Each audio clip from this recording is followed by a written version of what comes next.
my dear cuties, welcome back to eVidyarthi. I am Akansha, your English teacher, and today we are going to start class 8 unit 2 values and disposition. यानी मूल्य और स्वभाव हम इस unit में सीखने पढ़ने समझने वाले हैं. तो चैप्टर का नाम क्या है? Somebody's mother, कि भाई किसी की मदर, मम्मी, माँ, है ना. तो ये क्या है? ये एक बड़ी ही प्यारी आपके लिए पोम होने वाली है, बहुत ही ब्यूटीफुल है. इसमें आप बहुत सारी चीजें सीखोगे, वैल्यूज, काइंडनेस, एम्पैथी, है ना. सो ह्यूमैनिटी का जो हिस्सा होती है, सारे इमोशंस आप देखोगे और सीखोगे.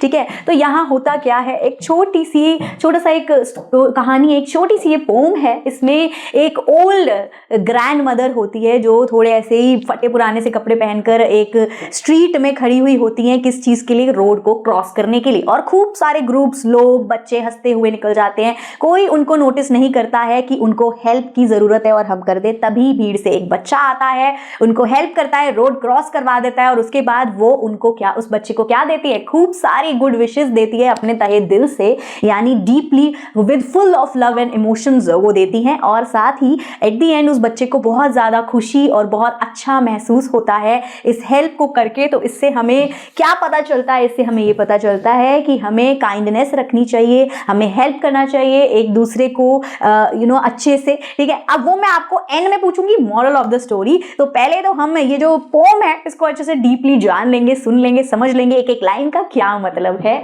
लेकिन उससे पहले आपने करना क्या है? अगर आपको परेशानी आती है पढ़ने लिखने में तो फटाफट से बिना सोचे समझे कहाँ जाना है? www.evidyarthi.in पर जाना है और कर लेना है free download MCQ solution, sample paper, important question answer, previous year के क्वेश्चन पेपर सॉल्व कर लिए तो भैया एग्जाम तो मजेदार जाने वाला है. बुक, वीडियो, नोट, समरी सब आपको एक ही प्लेटफॉर्म पे मिल जाएगा, वो भी फ्री में. सो इसी के साथ अब चलते हैं आगे, यानी कि इस पोम को स्टार्ट करते हैं. हेलो बच्चों, कैसे हैं आप सब? आज हम एक बहुत ही खूबसूरत, दिल को छू लेने वाली पोएम पढ़ने जा रहे हैं जिसका नाम है समबडीज मदर. ये एक बहुत ही सिंपल सी कहानी है, लेकिन इसमें एक बहुत गहरा मैसेज है, दया का, हमदर्दी का और उस रिश्ते का जो हम सबको आपस में जोड़ता है. तो चलिए इस पोएम को लाइन बाय लाइन समझते हैं और इसके गहरे मतलब को जानते हैं. तो देखते हैं कि इस पोएम में हमारा सफर कैसा रहेगा. हम इसे 5 पार्ट्स में समझेंगे, बिल्कुल एक कहानी के चैप्टर्स की तरह.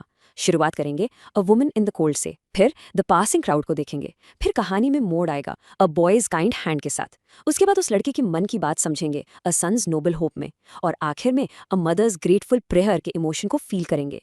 हर पार्ट इस कहानी की एक नई परत खोलेगा. हमारा पहला सेक्शन है a woman in the cold, यानी ठंड में एक औरत. देखिए, शुरुआत से ही पोएट हमारे लिए एक सीन तैयार कर रही हैं, एक अकेला सर्दियों का दिन. आप इस लाइन को पढ़ते ही उस ठंड को, उस अकेलेपन को महसूस कर सकते हैं. चलिए देखते हैं कैसे. पोम इन 2 पावरफुल लाइन से शुरू होती है. The woman was old and ragged and grey and bent with the chill of the winter's day. इन शब्दों से हमारे मन में एकदम एक तस्वीर बन जाती है. हम एक बुजुर्ग औरत को देखते हैं जिसके कपड़े फटे पुराने हैं. ग्रे से मतलब है उनके बाल उम्र के कारण सफ़ेद हो गए हैं और वो आगे की तरफ झुकी हुई हैं, बेंट हैं, क्योंकि सर्दियों की ठंडी हवा उन्हें कांपने पर मजबूर कर रही है. यहाँ एक खास शब्द पर ध्यान देते हैं, रैगड. रैगड का मतलब होता है फटे पुराने या जीर्णा शीर्णा कपड़े. ये एक शब्द हमें उस औरत की हालत के बारे में बहुत कुछ बता देता है. हम समझ सकते हैं कि वो शायद गरीब हैं और उनके पास ऐसी आखिरी सर्दी से बचने के लिए गर्म कपड़े नहीं हैं.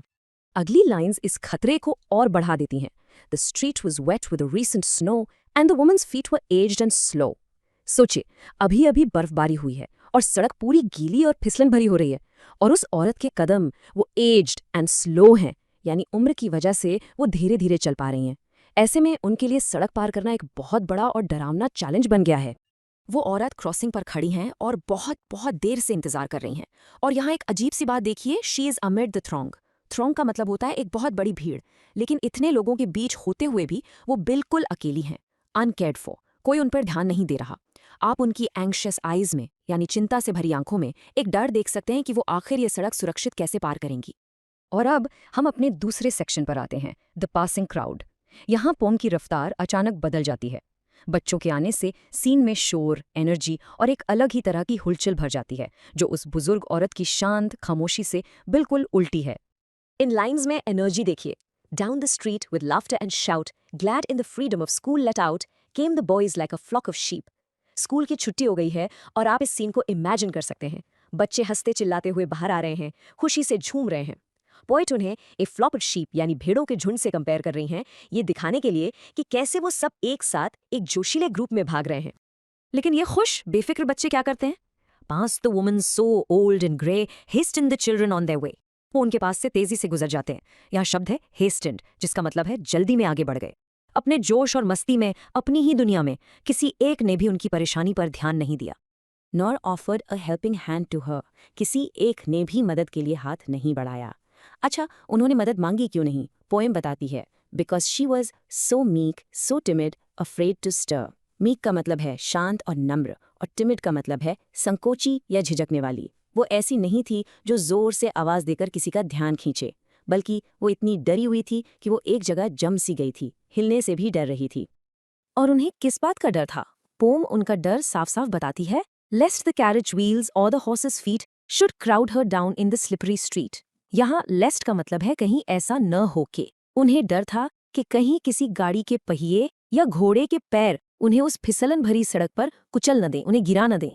लेकिन ठीक जब सबसे उम्मीद टूटने लगती है, कहानी में एक मोड़ आता है। हम अपने अगले सेक्शन पर पहुंच गए हैं, अ बॉयज काइंड हैंड। यहाँ से माहौल बिल्कुल बदलने वाला है, उम्मीद से, अपनेपन से और इंसानी दया की रोशनी से भरने वाला है। इतनी बड़ी तेजी से चलती भीड़ में, जहाँ कोई किसी पर ध्यान नहीं दे रहा, क्या कोई उस अकेली बुजुर्ग औरत को देखेगा? क्या कोई एक इंसान भी उस शोर से बाहर निकलकर उनकी मदद करेगा? सोचने वाली बात है ना? और फिर आखिरकार at last came one of the merry troop, the gayest lady of all the group.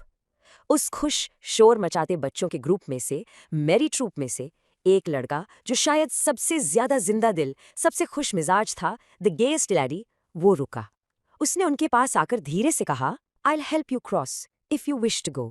यानी मैं आपको सड़क पार करने में मदद करूंगा अगर आप चाहें तो। देखिए, उसने चिल्लाकर नहीं, बहुत धीरे से, इज्जत से उनसे पूछा। अब हम चौथे सेक्शन में है अ सन्स नोबल होप। यहाँ पोएम हमें और गहराई में ले जाती है। हम सिर्फ मदद करते हुए नहीं देखेंगे, हम उस लड़के के दिल और दिमाग में क्या चल रहा है, उसके नेक ख्यालों को समझेंगे।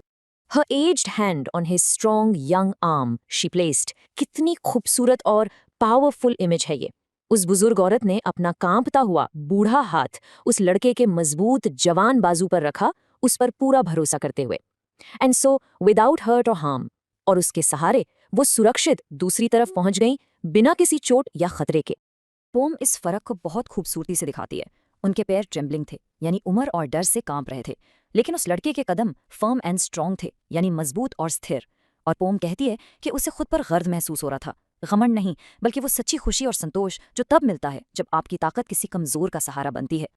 जब उसने उन्हें सुरक्षित सड़क पार करा दी, then back again to his friends he went, his young heart happy and well content.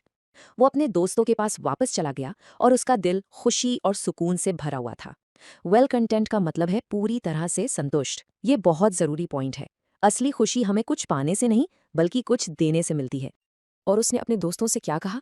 उसने अपने काम को इन आसान पर बहुत गहरी बातों से समझाया। She somebody's mother boys, you know, for all she is aged and poor and slow. वो उन्हें एम्पैथी यानी दूसरों के दुख को समझने का पाठ पढ़ा रहा था।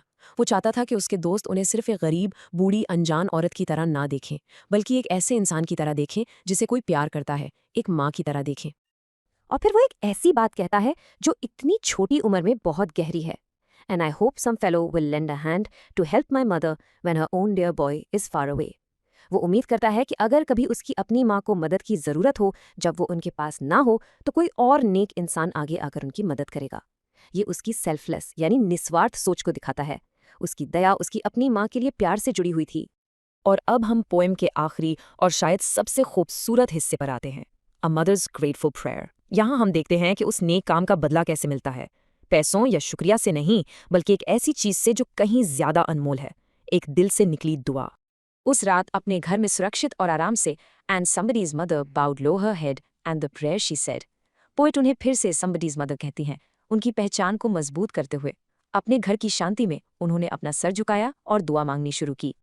और उनकी दुआ क्या थी? ये थी, God be kind to the noble boy who is somebody's son and pride and joy। उन्होंने दुआ मांगी, हे भगवान, उस नेक लड़के पर अपनी दया बनाए रखना जो किसी का बेटा है और अपने परिवार का गर्व और खुशी है। आप यहाँ इस खूबसूरत परफेक्ट कनेक्शन को देख रहे हैं। जैसे उस लड़के ने उन्हें एक माँ के रूप में देखा, अब वो उस लड़के को एक बेटे के रूप में देख रही हैं। तो इस पोम से हम आखिर में कौन सा सबसे बड़ा सीख ले सकते हैं?